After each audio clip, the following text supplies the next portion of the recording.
اور اللہ اپنی تدبیر کر رہا تھا، اور سب سے زیادہ مستحکم تدبیر والا اللہ ہے بے شک۔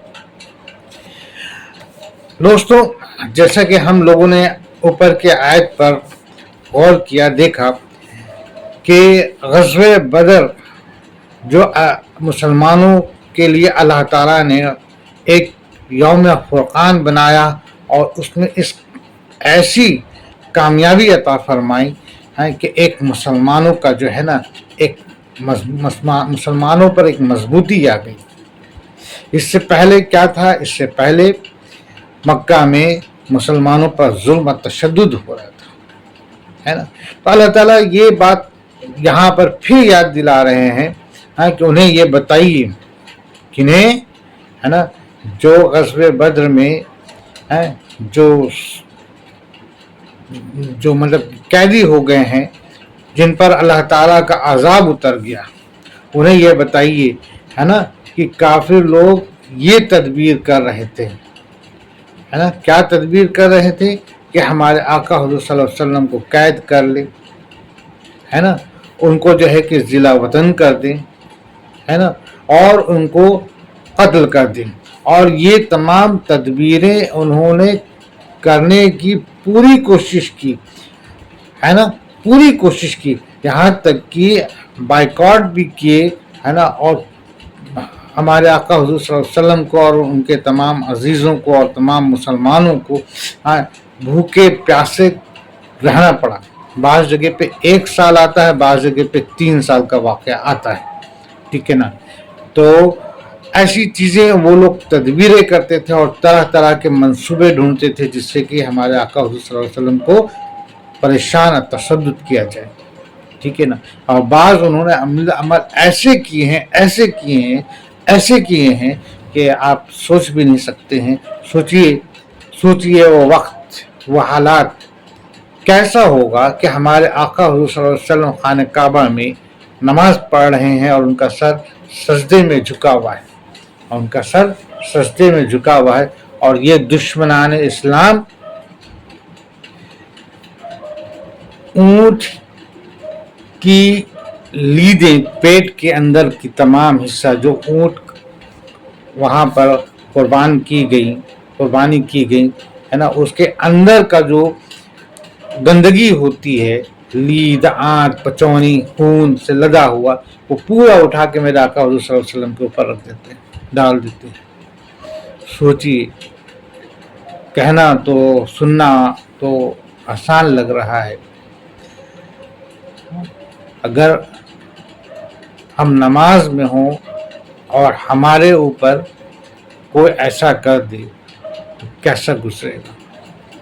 آپ سوچیے، ذرا محسوس کریں ہم لوگ کہ ہم اگر نماز میں ہوتے ہیں اور ہمارے بارے میں کوئی بات بھی کر رہا ہوتا ہے، شکوہ شکایت کر رہا ہوتا ہے، تو ہمارا ذہن ادھر بھٹک جاتا ہے۔ اور یہاں ہمارے آقا حضور صلی اللہ علیہ وسلم نماز کی حالت میں ہے، سبحان ربی اعلیٰ، سبحان ربی اعلیٰ، سبحان ربی اعلیٰ کی جو ہے کہ ورد کر رہے ہیں کہ میرا اللہ پاک ہے، وہ اعلیٰ ہے، اور ان کے اوپر دشمن جو ہیں مطلب کہ ایک گندی سی لید، پورا پچونی جو ہے لا کے ان کے اوپر ڈال دیتے ہیں، اور اس کی پوری گندگی جسم پر اور تمام جو ہے کہ لگ رہی ہے۔ سوچئے وہ وقت کے حضور صلی اللہ علیہ وسلم کے گھر کے سامنے کوڑا کچرا پورا لوگ ڈال دیتے تھے کہ ہمارے آقا حضور صلی اللہ علیہ وسلم جب نکلتے تھے تو ان کے سامنے پورے کوڑے اور کچرے ملتے تھے۔ اس زمانے میں کوئی ایسا نگر نگم یا نگر پالکا کا کوئی کوڑے کا چیز اٹھانے والا تو آتا نہیں، خود ہی صاف کرنا پڑتا تھا نا، ٹھیک ہے۔ اور میرے آقا حضور صلی اللہ علیہ وسلم جبکہ کس چیز کی دعوت تبلیغ کر رہے تھے، بتا رہے تھے کہ اپنے ہمسایہ کا جو ہے کہ کتنا قدر ہے اسلام میں، ہمسایہ یعنی کہ پڑوسی کا کتنا بڑا حقوق ہے۔ اور وہ پڑوسی کیا کرتے تھے کہ حضور صلی اللہ علیہ وسلم کے دروازے پر، ان کے راستے میں جو ہے کہ کوڑا کچرا ڈال دیتے تھے۔ سوچئے وہ وقت یاد کیجئے کہ جب حضور صلی اللہ علیہ وسلم چلتے تھے مکہ میں، تو جو ہے کہ یہی ابو جہل اور تمام دشمنان اسلام جو ہیں کہ حضور پر کس طریقے سے جو ہیں کہ برے الفاظ استعمال کیا کرتے تھے. میرے آقا حضور صلی اللہ علیہ وسلم کیا بولتے تھے, کیا کہتے تھے کہ ایک واحد اللہ کی عبادت کرو جو رحمان ہے, رحیم ہے, غفور رحیم ہے, پورے کائنات کا مالک ہے, پوری کائنات کا مالک ہے, بس ایک وہی واحد خدا ہے, اس کے ساتھ کسی اور کو نہ شریک کرو. اور یہ مشرک جو مکہ کے کفار تھے یہ کیا کرتے تھے کہ اللہ کو تو مانتے تھے لیکن یہ ساتھ میں اور اپنے چھوٹے چھوٹے دیگر خداؤں کو جو ہے کہ ان کو بھی خدا مانتے تھے. اور حقیقت کیا ہے؟ حقیقت تو یہی نہ ہے بھائی کہ خانہ کعبہ میں جو بت پرستی شروع ہوئی ہے, بتوں کا سلسلہ کا شروع ہوا, تو کیسے شروع ہوا؟ یہ جو آپ کا کون تھا بندہ, جیسا کہ مجھے یاد آ رہا, عمر بن لوہی نام کا ایک شخص تھا جو اس وقت مکہ کا سردار ہوا کرتا تھا, بہت زمانہ پہلے, ٹھیک ہے نا. اور اس وقت خانہ کعبہ میں ایک بھی بت نہیں تھا, ٹھیک ہے نا. نام میں معاف کیجیے اگر مجھ سے کوئی غلطی ہو جائے تو معاف کیجیے گا, لیکن جہاں تک مجھے اس وقت ذہن میں آ رہا ہے عمر بن لوہی اس کا نام تھا, ٹھیک ہے نا.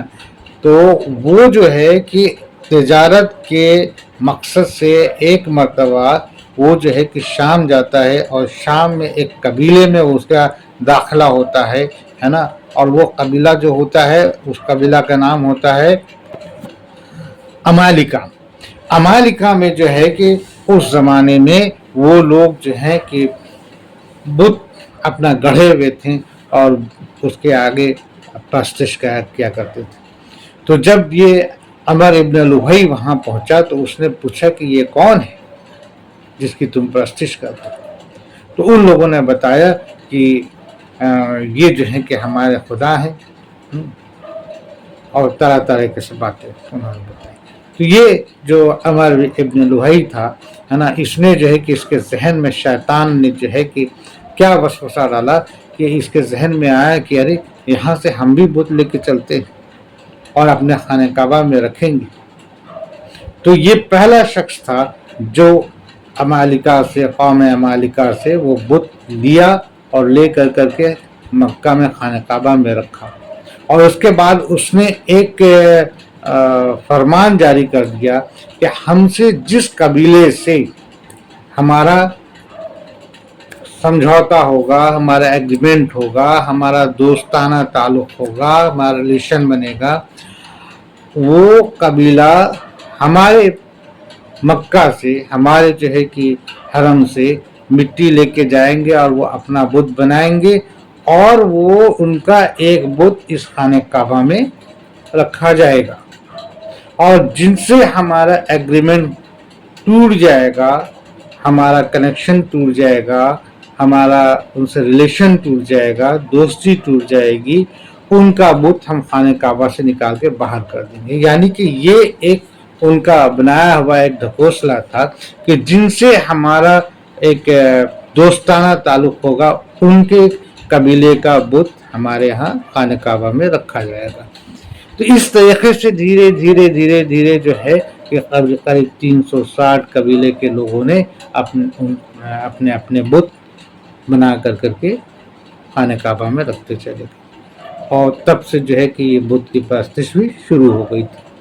جبکہ وہ کہتے تھے, وہ تو مانتے تھے, پہلی بات کو مانتے تھے جب حضرت ابراہیم علیہ السلام اور حضرت اسماعیل علیہ السلام جو اللہ کی توحید, اللہ کی دعوت لے کے آئے تھے, تو اس وقت سے تو اللہ تعالیٰ کی ہی جو ہے کہ عبادت ہوتی تھی. مگر اس عمر ابن لوہی کے بعد, اس عمل کے بعد جو ہے کہ اب بت کی بھی پرستش ہونا شروع ہو گئی. ایسے عجیب غریب بت رکھے گئے تھے, ٹھیک ہے, کہ بس مت پوچھیے.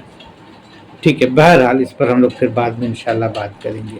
تو جو ہے کہ وہ جو کفار مکہ تھے وہ کیا کہتے تھے کہ وہ اللہ تعالیٰ, وہ کہتے تو تھے کہ ہاں وہ اللہ ہے, بے شک وہ بڑا ہے, لیکن ان کا شریک کو بھی یہ لوگ ان بتوں کو ٹھہراتے تھے. اور ہمارے آقا حضور صلی اللہ علیہ وسلم نے اسی چیز کے لیے منع کیا کہ میرا اللہ واحد ہے, اس کا کوئی شریک نہیں, اس کا کوئی شریک نہیں. صرف اس حق کی بات کو بتانے پر ان کے ساتھ اس طرح کا ظلم ہوتا تھا، جبکہ حضور صلی اللہ علیہ وسلم حق کی دلیل بھی دیا کرتے تھے، اور جبکہ تمام طرح کی جو ہے کہ نشانیاں بھی جو ہے کہ بتایا کرتے تھے، اور خود میں اپنے آپ میں جب یہ قرآن پاک کی اللہ تعالیٰ نے اتاری اور اس قرآن پاک کی دلیلیں سامنے رکھی تو یہ واضح تھا کہ ہمارے آقا حضور صلی اللہ علیہ وسلم حق پہ ہیں، سچ پہ ہیں، لیکن ان کے ذہن میں یہ بات نہ جاتا تھا، جبکہ انہی میں سے کتنے ایسے بھی شخص تھے جو ہے کہ ایمان لائے، مسلمان ہوں، اور ان کے اوپر کتنا بھی ظلم تشدد ہوا مگر وہ ایمان سے ہٹے نہیں، ہے نا، اتنا ظلم مگر وہ ایمان سے ہٹے نہیں، ٹھیک ہے نا، انہیں اپنا وطن چھوڑنا پڑ گیا، انہیں ہجرت کرنا پڑ گیا، لیکن وہ اپنے ایمان سے نہیں ہٹے، ماشاءاللہ، الحمدللہ، ٹھیک ہے۔ تو یہاں پر یہی ایک چھوٹا سا ہم نے مختصر میں باتیں بتائیں تاکہ ہمارے اور آپ کے سمجھنے میں اور آسانی ہو۔ تو اللہ تعالیٰ یہاں پہ کہہ رہے ہیں اور اس واقعہ کا بھی ذکر کیجیے جبکہ کافر لوگ آپ کی نسبت تدبیریں سوچ رہے تھے کہ آپ کو قید کر لیں یا آپ کو قتل کر ڈالیں یا آپ کو خارج وطن کر دیں، اور وہ تو اپنی تدبیر کر رہے تھے اور اللہ اپنی تدبیر کر رہا تھا، اور سب سے زیادہ مستحکم تدبیر والا اللہ ہے۔ بے شک وہ لوگوں نے تمام طرح کی تدبیریں کیا، پلاننگ کیا، لیکن وہ ہر جگہ ناکامیاب رہے، اور اللہ تعالیٰ نے خیریت سے ہمارے آقا حضور صلی اللہ علیہ وسلم کو مدینہ لیا ہے، اور مدینہ میں آنے کے بعد جو نصرت اللہ تعالیٰ نے مسلمانوں کو عطا فرمائی، اس کا یہ فتح بدر کے میدان میں مسلمانوں کی فتح ایک اپنے آپ میں جو ہے کہ کیا کہتے ہیں نذیر بن کے ابھرا، ٹھیک ہے نا۔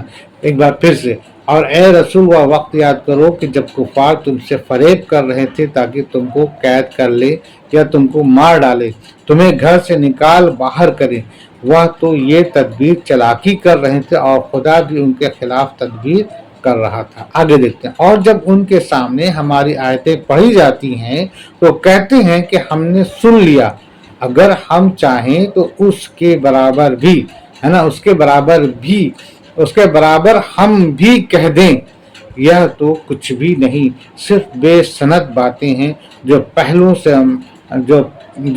سے معقول چلی آ رہی ہے۔ دیکھیے وہ جو کفار تھے مکہ کے، ہے نا، وہ لوگ کیا کہتے تھے، وہ لوگ جو ہے ان کے سامنے جب ہمارے آقا حضور صلی اللہ علیہ وسلم یا مسلمان قرآن پڑھتے تھے نا تو وہ قرآن پر ایسی باتیں وہ بولتے تھے، ایسی باتیں بولتے تھے کہ ایک عام انسان، اگر آج کا عام انسان اگر ہمارے سامنے کوئی ایسی باتیں بول دے تو ظاہر سی بات ہے کہ ہم اپنا آپا کھو بیٹھیں گے، ہم اپنے اوپر کنٹرول نہیں رہے گا ہمارے غصے۔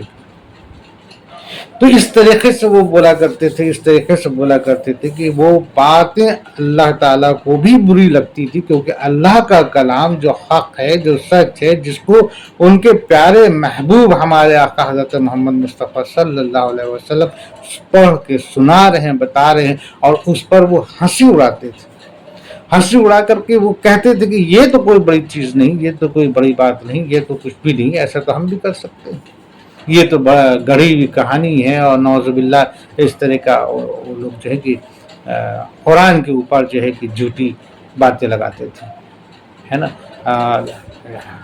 ایک قول جو ہے کہ حضرت محمد جوناگڑھی رحمۃ اللہ علیہ صاحب کا، انہوں نے اس میں ایک نام بھی دیا ہے نا، نصر بن حارث کا۔ یہ وہ شخص تھا جو کہ کہتا تھا کہ ایسا تو ہم بھی بنا دیں گے، ایسا تو ہم بھی کہہ دیں گے، ایسا تو ہم بھی کچھ بھی کہہ دیں گے، ٹھیک ہے نا۔ تو یہاں پر ایک مطلب وہ چیلنجنگ کرتا تھا، کوئی ایسی بڑی بات نہیں، یہ تو قرآن کچھ نہیں ہے، نعوذ باللہ ہم بھی جو ہے کہ ایسا لا دیں گے، ہم بھی ایسا کر دیں گے، ہم بھی ایسا بنا دیں گے۔ اور اس کے لیے اس نے جو ہے کہ فارس گیا، اور کیا کیا اس کے بارے میں قول آتی ہے کہ اس نے جو ہے کون سی کہانی گڑھ کر کے بنانے کی کوشش تو کیا، لیکن بن نہ سکا۔ انہی کے آدمی نے کہہ دیا کہ کیا تم جھوٹی باتیں بتا رہے، یہ تو بالکل جو ہے کہ بے وجہ والی باتیں. تو اللہ تعالیٰ نے بھی انہیں چیلنج کیا کہ ٹھیک ہے تم ایسا کر سکتے ہو تو کر کے دکھاؤ, لیکن وہ کر نہ سکے. تو اللہ تعالیٰ یہاں پر اس جگہ پر فتح بدر کے بعد جو ہے کہ یہ سب آیتیں جو ہے نازل ہوئی ہیں, اس میں اللہ تعالیٰ یہی کہہ رہے ہیں کہ دیکھو یہ لوگ ایسا ایسا کرتے تھے, ہے نا. تو کیا بات کہاں ہم لوگ تھے, اور جب ان کے سامنے ہماری آیتیں پڑھی جاتی ہیں تو کہتے ہیں کہ ہم نے سن لیا, اگر ہم چاہیں تو اس کے برابر ہم بھی کہہ دیں, نعوذ باللہ, ہے نا. وہ لوگ ایسا کہتے تھے. یہ تو کچھ بھی نہیں, صرف بے سند باتیں ہیں. دیکھیے یہ تو مطلب یہ کہتے ہیں نا کہ جھوٹی تہمت لگانا. بتائیے قرآن جیسی کتاب اور اس کی اتنے پاک آیت اور جو اتنی باتوں کو ڈکلیئر کر رہا ہے, جس کا ان کو مطلب کہ کہہ لیا جائے کہ بات فیکٹ ہے, وہ بات کو سمجھ رہے ہیں لیکن بحث کر رہے ہیں, ہے نا. تو ہاں, تو وہ کیا کہتے تھے کہ تو کچھ بھی نہیں, صرف بے سند باتیں ہیں, نعوذ باللہ, جو پہلوں سے منقول چلی آ رہی ہے. اور خدا تو اس تدبیر کرنے والوں سے بہتر ہے. جب ان کے سامنے ہماری آیتیں پڑھی جاتی ہیں تو بول اٹھتے ہیں کہ ہم نے سنا تو, لیکن اگر ہم چاہیں تو یقیناً ایسا ہی قرار ہم بھی کہہ سکتے ہیں. تو بس اگلوں کے, یہ تو بس اگلوں کے قصے ہیں, نعوذ باللہ, وہ ایسا بولتے تھے. آگے دیکھتے ہیں. اور جب کہ ان لوگوں نے کہا کہ اے اللہ, اگر یہ قرآن آپ کی طرف سے واقعی ہے تو ہم پر آسمان سے پتھر برسا یا ہم پر کوئی دردناک عذاب واقع کر دے. دیکھیے اب یہ جو کفار ہوتے ہیں نا, جو کفر پر آمادہ ہوتے ہیں, وہ تو ایسا ہے نا کہ ان کے اندر ایسا غرور ہوتا ہے, ایسا گھمنڈ ہوتا ہے کہ وہ اپنے غرور اور اپنے گھمنڈ میں آ کر کے خدا سے چیلنج کرتے ہیں, خدا سے چیلنج کرتے ہیں, ہے نا. وہ کیا کہتے ہیں کہ ٹھیک ہے, اگر یہ ایسا ہے تو ٹھیک ہے, میرے اوپر ابھی عذاب لا جائے, ہمارے اوپر ابھی پتھر کی بارش ہو جائے, ابھی میں گھوڑے پہ بیٹھا ہوں یا ہمارا گھوڑا سے ہم مٹی میں دھس جائیں. اس طریقے کے باتیں جو ہے کہ وہ ایسی چیلنجنگ کرتے تھے کہ ابھی ایسا ہو جائے. مگر میرا اللہ تو خدا ہے نا, وہ تو ہر بات کو جانتا ہے نا. وہ تو انسانوں کے جیسا یا ایسا نہیں ہے کہ بس آپ کے کہنے میں آ جائے اور آپ کے اوپر ہے کہ وہ سن کر کے ترنت جو ہے کہ اپنا فیصلہ لے. وہ تو حکمتوں کا مالک ہے, تمام حکمتیں اسی کی, وہ فیصلہ کرتا ہے اپنے طریقے سے, ہمارے کہنے سے نہیں. اس کا فیصلہ اس کے طریقے سے, کب کس وقت کیا ہونا ہے اس کا فیصلہ وہ کرے گا. بارش کب ہونی ہے نا, دھوپ کب ہونی ہے, چھاؤں کب ہونی ہے, آگ کب برسنا ہے, یہ کیا, ساری چیزوں کا فیصلہ وہ کرے گا. قیامت کب آنی ہے, عذاب کب آنا ہے, ٹھیک ہے نا. تو اس کا فیصلہ تو اللہ تعالیٰ کے اوپر ہے اور اللہ ہی فیصلہ کرے گا. کسی کے چیلنج کرنے پر تو اللہ اس کے چیلنج میں آ کے تو نہیں کرے گا نا. ایک بات.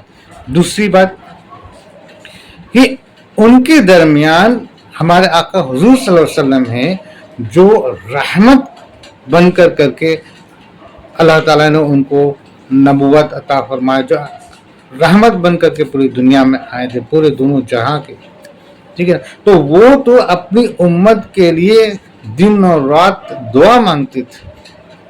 انہوں نے کبھی بھی کسی کے اوپر بھی یا کہیں پر بھی ایسا نہیں کہا کہ جو ہے کہ اس کے اوپر اللہ عذاب اتار دے, ہے نا.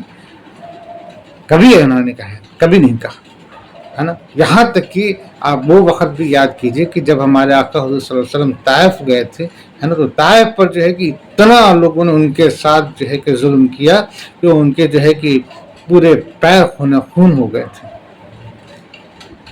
ٹھیک ہے نا. ایک حضرت عائشہ رضی اللہ تعالیٰ عنہ سے ایک مرتبہ حضرت ہمارے آقا حضور صلی اللہ علیہ وسلم فرماتے کہ سب سے برا وقت اور تکلیف دہ وقت مجھے طائف میں جانے پر ہوا تھا, ٹھیک ہے نا.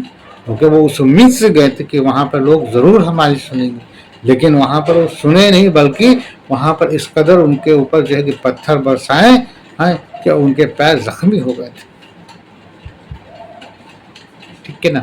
تو بھی وہاں پر جب وہاں سے نکل کر کے وہ آئے تو حضرت جبرائیل علیہ السلام پوچھیں ہمارے آقا حضور صلی اللہ علیہ وسلم سے کہ اللہ نے ہمیں بھیجا ہے، آپ یہ کہیں، اگر آپ کہہ دیں تو ہم طائف کو دونوں پہاڑوں کے بیچ میں دبا دیں، مگر میرے آقا حضور صلی اللہ علیہ وسلم کیا کہیں کہ نہیں، اللہ نے مجھے رحمت بنا کے بھیجا ہے، اللہ نے مجھے رحمت بنا کے بھیجا ہے، ہم ہرگز نہیں چاہیں گے کہ ان کے اوپر اس طریقے کا عذاب آوے۔ اگر یہ آج ہماری بات کو نہیں مان رہے ہیں تو ان کی اولاد مانیں گے، ان کی اولاد جو ہے کہ ہم مسلمان ہوں گے، ٹھیک ہے نا۔ تو یہ ایسی ہمارے آقا حضور صلی اللہ علیہ وسلم تھے۔ تو بہرحال تو وہاں پر اللہ نے کیا کہا کہ اس بستی میں جہاں پر یہ چیلنج لوگ کر رہے تھے، ہے نا، تو ایک بات تو یہ واضح ہو گئی کہ اللہ تعالیٰ اپنے فیصلہ لیتا ہے، وہ اپنے طریقے سے فیصلہ لیتا ہے۔ دوسری بات یہ ہو گئی کہ اس بستی میں، اس جگہ پہ ہمارے آقا حضور صلی اللہ علیہ وسلم ابھی ہیں، ہم ایسے کیسے جو ہے کہ عذاب اس پہ اتار دیں گے، ٹھیک ہے نا۔ دو بات۔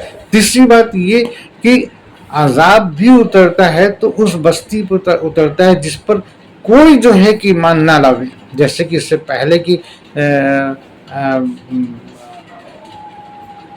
قوم کے ساتھ ہوا۔ یہاں تو یہ تھی کہ یہاں پر انہی بستیوں میں سے لوگ ایمان لا رہے تھے، مسلمان ہو رہے تھے، ہر دن ہو رہے تھے، ہے نا۔ تو جہاں پر وہاں پر مسلمان ہو رہے ہیں، اگر عذاب آ جائے، اللہ تعالیٰ ایسا کر دے تو سب کے سب ہلاک ہو جائیں گے۔ تو جو مسلمان ہوئے ہیں وہ بھی ہلاک ہو جائیں گے، ہے نا۔ جو دن اور رات استغفار پڑھ رہے ہیں، جو دن اور رات استغفار پڑھ رہے ہیں، اور ان کی استغفار کی رحمت سے، ایک ہمارے آقا حضور صلی اللہ علیہ وسلم کے موجود ہونے کی رحمت سے اللہ تعالیٰ وہاں پر عذاب نہیں لا رہا ہے۔ اب وہ چیلنج کر رہے ہیں، جب نہیں ہو رہا ہے تو وہ جو ہے کہ ہمارے آقا حضور صلی اللہ علیہ وسلم پر ہنسی اڑا رہے ہیں، دیکھو کچھ تو نہیں ہوا، دیکھو کچھ تو نہیں ہوا۔ تو اس طریقے سے وہ جو ہے کہ بولتے تھے اور اس طرح سے بحث کرتے تھے۔ تو اللہ تعالیٰ نے بدر میں جو تمام سردار کفار مکہ کے جو ہے کہ جو تمام سردار جن کو جو ہلاک ہو گئے، جو قیدی بن کر کے آئے، تو اللہ تعالیٰ نے یہاں پہ کہہ دیا کہ یہ دیکھو، یہ جو وہ چیلنج کرتے تھے نا اس وقت، یہ دیکھو، یہ میں نے آج ان کا فیصلہ کر دیا، آج ان کا فیصلہ ہم نے کر دیا، ٹھیک ہے نا۔ کلیئر ہے؟ اوکے۔ ایک بار پھر سے، اور اے رسول وہ وقت یاد کرو جب ان کافروں نے دعائیں مانگی تھی کہ خدا اگر یہ دین اسلام حق ہے تو تیرے پاس سے آیا، اور تیرے پاس سے آیا ہے تو ہم پر آسمان سے پتھر برسا اور ہم پر کوئی اور دردناک عذاب بھی نازل فرما، ہے نا۔ ایسا وہ لوگ دعا کرتے تھے۔ آگے کیا ہے؟ اور اللہ تعالیٰ ایسا نہ کرے گا کہ ان میں آپ کے ہوتے ہوئے، دیکھیے وہی بات آ رہی نا، اور اللہ تعالیٰ ایسا نہ کرے گا کہ ان میں آپ کے ہوتے ہوئے ان کو عذاب دے۔ آپ کے ہوتے ہوئے یعنی کہ ہمارے آقا حضور صلی اللہ علیہ وسلم کے ہوتے ہوئے، ہمارے آقا حضور صلی اللہ علیہ وسلم تو رحمت ہے، اللہ تعالیٰ نے ان کو تمام انسانوں کے لیے جو ہے کہ رحمت بنا کے بھیجا ہے، ٹھیک ہے نا۔ ان کو عذاب دے، اور اللہ ان کو عذاب نہ دے گا اس حالت میں کہ وہ استغفار بھی کرتے ہوں۔ یعنی کہ اللہ تعالیٰ کیسے عذاب دے گا کہ انہی بستی میں، انہی کی میں سے کچھ لوگ جو ہیں جو ایمان لا رہے ہیں اور استغفار پڑھ رہے ہیں، ٹھیک ہے نا۔ حالانکہ جب تک تم ان کے درمیان موجود ہو اللہ ان پر عذاب نہیں کرے گا، اور اللہ ایسا بھی نہیں کہ لوگ تو اس سے اپنے گناہوں کی معافی مانگ رہے ہیں اور اللہ ان پر نازل فرمائے، ہے نا۔ ایسا نہیں کرے گا اللہ تعالیٰ، ٹھیک ہے نا۔ اللہ تعالیٰ اپنا ایک سسٹم، اپنا ایک اصول بتا رہے ہیں، ہے نا۔ اللہ اپنا ایک اصول بتا رہے ہیں، ہم کہتے نہیں ہے بھائی کہ ہمارا اپنا آدمی جو ہے کہ وہاں پر ہم ایسے کیسے وہاں پر جو ہے کس طرح کا کام کرتے ہیں، ٹھیک ہے۔ بہرحال آگے دیکھتے ہیں۔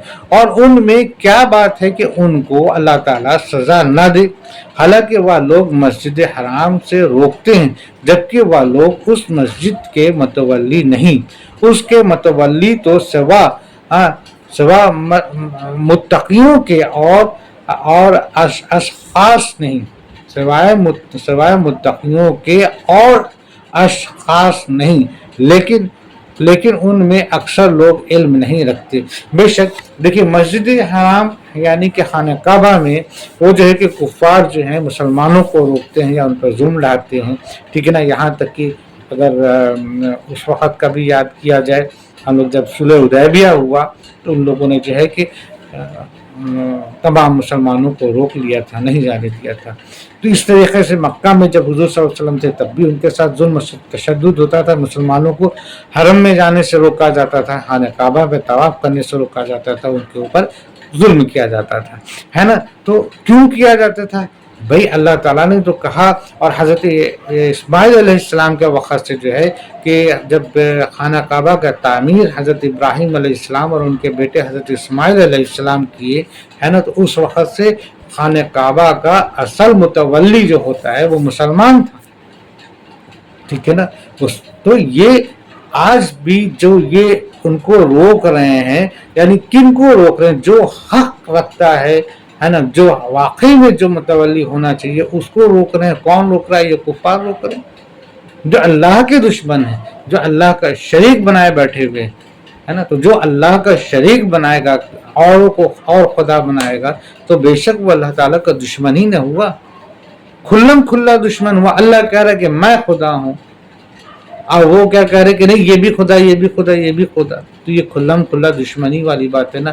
یعنی کہ پورے کائنات کو بنانے والا اللہ، پورے خلقت کو بنانے والا اللہ، تمام انسانوں کو بنانے والا اللہ، تمام قدرت کو بنانے والا اللہ، تمام زمین اور آسمان کے ہر ایک چیز کو بنانے والا اللہ، اپنے ہر جو ہے کہ فضیلت کو عطا فرمانے والا اللہ، اور اس میں ہم کسی اور کو جو ہے کہ کہہ دیں کہ نہیں یہ فلاں چیز دیتے ہیں یا ان سے ہم کو فلاں چیز ملتا ہے یا ان سے فلاں چیز ملتا ہے، تو نعوذ باللہ کتنی غلط بات ہے. سوچئے وہ بات تو صحیح ہے نا بھائی، کسی کو ہم کوئی چیز دیں، اب وہ یہ کہے کہ نہیں یہ فلانا فلانا فلانا نے ہم کو دیا، کیسا لگے گا؟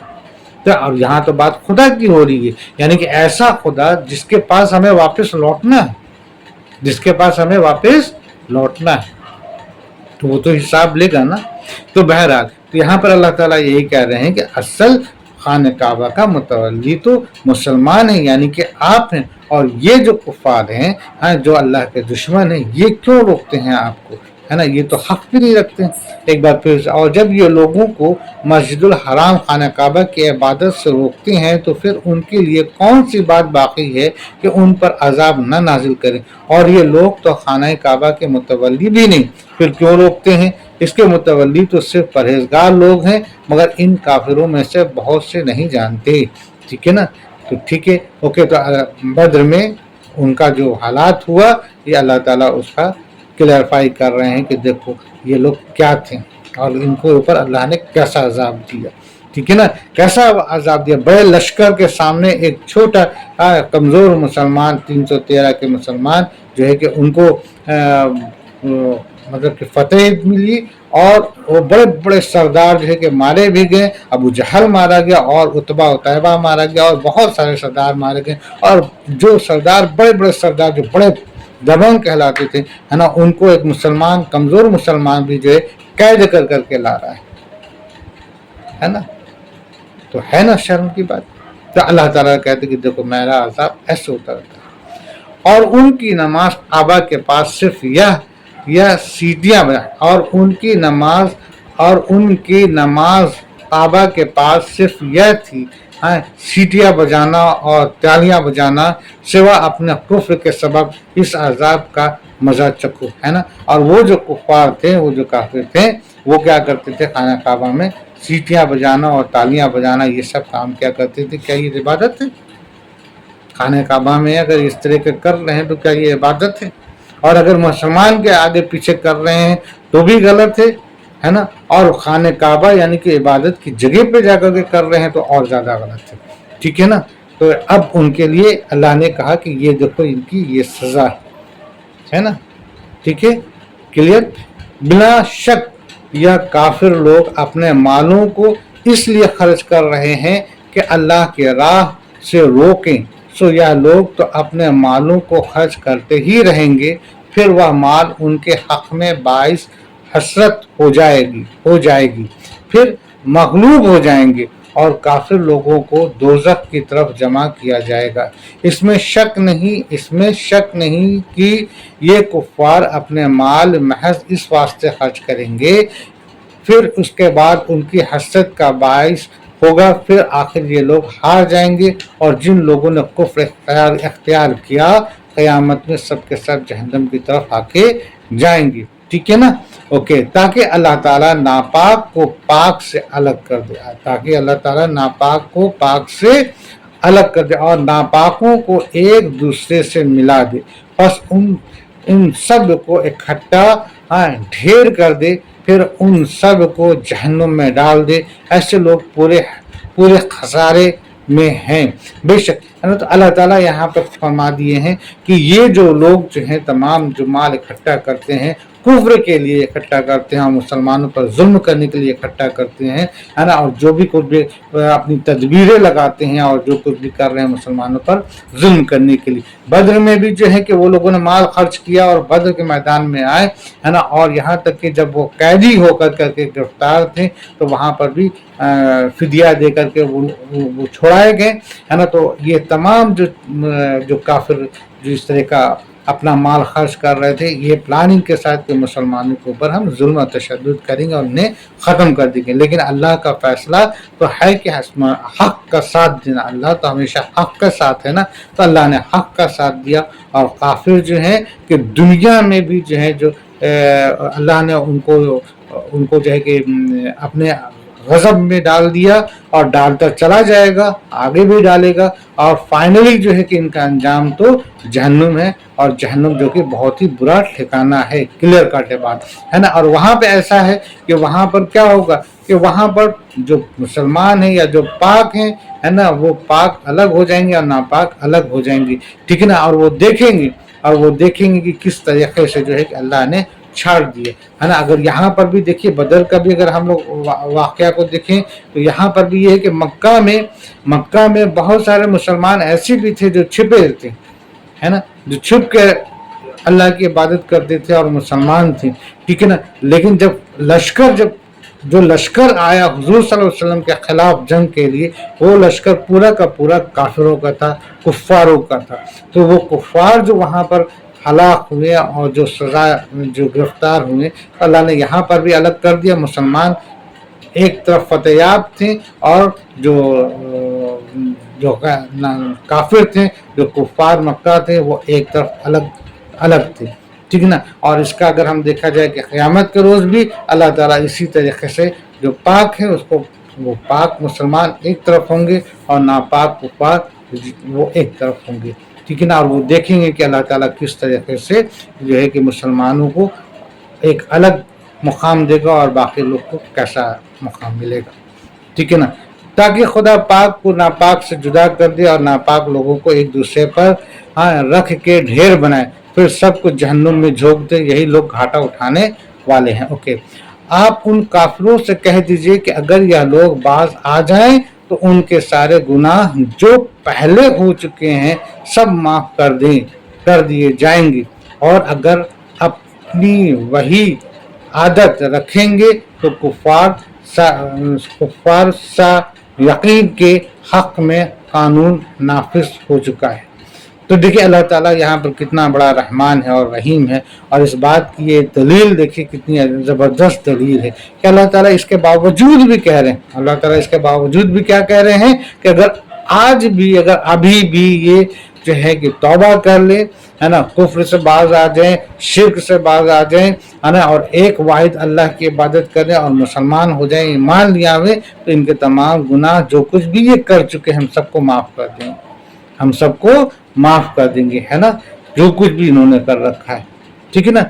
اے رسول تم کافروں سے کہہ دو کہ اگر وہ لوگ اب بھی اپنی شرارت سے باز رہیں تو ان کے پچھلے قصور معاف کر دیے جائیں، اور اگر پھر کہیں پلٹیں تو یقیناً اگلوں کے طریقے گزر چکے ہیں، ان کی سزا ہوئی وہی ان کی بھی ہوگی، ہے نا۔ یعنی کہ اللہ تعالیٰ نے یہاں پہ کہہ دیا کہ یا تو اگر یہ توبہ کر لیتے ہیں اور ایمان لے آتے ہیں تو ان کے سارے گناہ ہم معاف کر دیں گے، اور اگر ایسا ہی نہیں کرتے ہیں، اپنے وہی عمل پر اپنی زندگی گزاریں گے، یا وہی اللہ کی نافرمانی کریں گے یا اللہ کے رسول کی نافرمانی کریں گے، تو ان کا جو ہے کہ بالکل پکڑ ہوگی اور ان کو سزا ملے گی جیسے کہ ان کے پہلے کو ہوئی ہے۔ اگر بدر کا بھی مثال اٹھائیں تو یہاں پر بھی ہے کہ جو بدر میں جو کفار گرفتار ہوئے، جنہیں فدیہ دے کر کے چھوڑا گیا ہے نا، تو ان کے لیے بھی اللہ تعالیٰ نے یہ ایک نصیحت دی کہ اگر ابھی بھی جو ہے کہ تم توبہ کر لو اور مومن ہو جاؤ، مسلمان ہو جاؤ،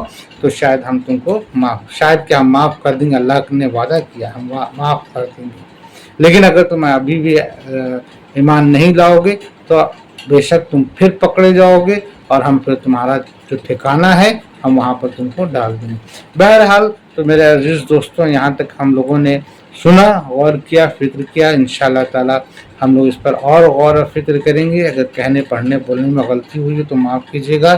انشاءاللہ پھر ملاقات ہوگی اس کے آگے کی۔ اب تک ہم لوگوں نے سورہ الانفال کی 38 آیت تک سنی پڑھی۔ صدق اللہ العظیم۔